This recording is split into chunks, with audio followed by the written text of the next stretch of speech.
Hello everyone, আমি হৃদয় চলে আসছি আপনাদের সামনে নতুন একটি ব্লগ নিয়ে। যারা যারা আমাদের আগের ব্লগটা দেখেছিলেন তারা অলরেডি জানেন যে ইউকেতে ওয়েদারটা খুবই খুবই খুবই খারাপ, এবং তার মধ্যে হঠাৎ করে আজকে কিছুটা সূর্যের মতো উঠেছে, যেটা কিনা আমার পিছনে দেখলে বোঝা যাচ্ছে।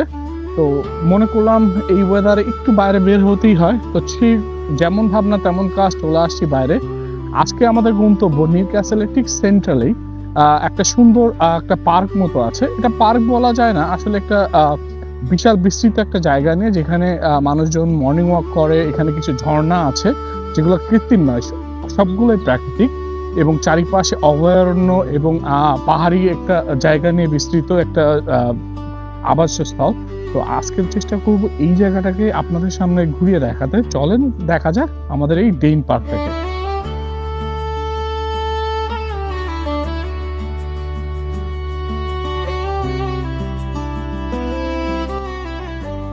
যদি এখানে আসার পরে ঘোরাঘুরির মধ্যে হঠাৎ করে বৃষ্টি চলে আসে বা তুষারপাত শুরু হয়ে যায়, তাহলে সুন্দর একটা জায়গা করে দেওয়া আছে যেখানে কিন্তু মানুষজন এসে সুন্দরভাবে বসতে পারবে। এই জায়গাটা আসলে প্রতিনিয়ত পরিষ্কার পরিচ্ছন্ন করা হয় যেন এই জায়গাটা আসলে সুন্দরভাবে থাকে মানুষদের বসার জন্য, এবং এই ফিল্ডটাতে যেন বাচ্চারা বা তাদের পেটগুলা খেলা করলে তারা এখান থেকে বসেও কিন্তু দেখতে পারে।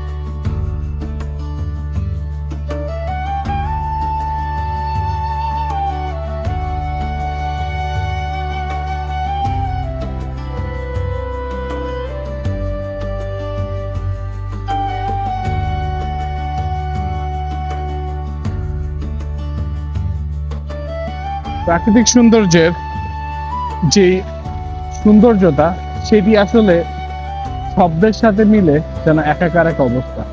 আজকে আমার গন্তব্য ছিল নিউক্যাসলের ডেইন পার্কে।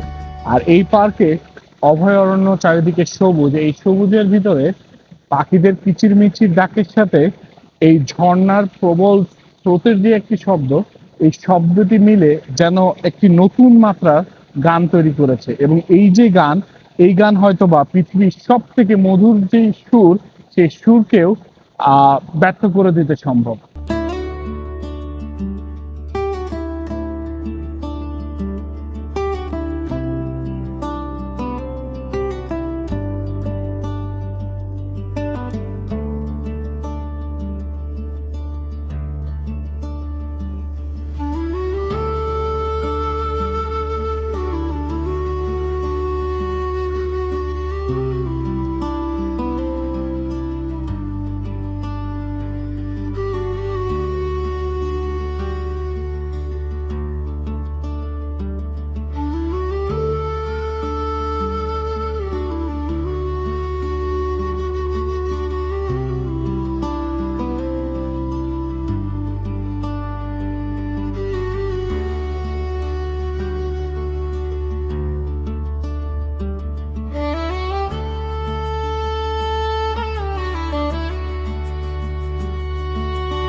অনেক অনেক পুরনো একটি মিল। এই মিলটি আসলে ব্যবহৃত হতো এই নালা থেকে যেই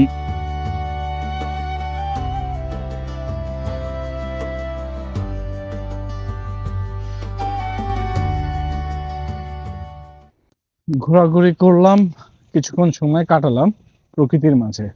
আর এই সময়টি যেন বারবার এই প্রকৃতির মাঝে ফিরে আসার এক অনুপ্রেরণা। আজকের মতো এখানেই বিদায় নিব। আবার দেখা হবে নতুন কোনো এক ভিডিওতে, নতুন কোনো এক গন্তব্যে। ততক্ষণ পর্যন্ত সবাই ভালো থাকবেন, সুস্থ থাকবেন। আমাদের চ্যানেলটিকে অবশ্যই অবশ্যই সাবস্ক্রাইব করে আমাদের সাথেই থাকবেন, যেন পরবর্তী ভিডিও সবার আগে পৌঁছে যায় আপনার সামনে। এবং ততক্ষণ পর্যন্ত সবাই ভালো থাকবেন। আল্লাহ হাফেজ।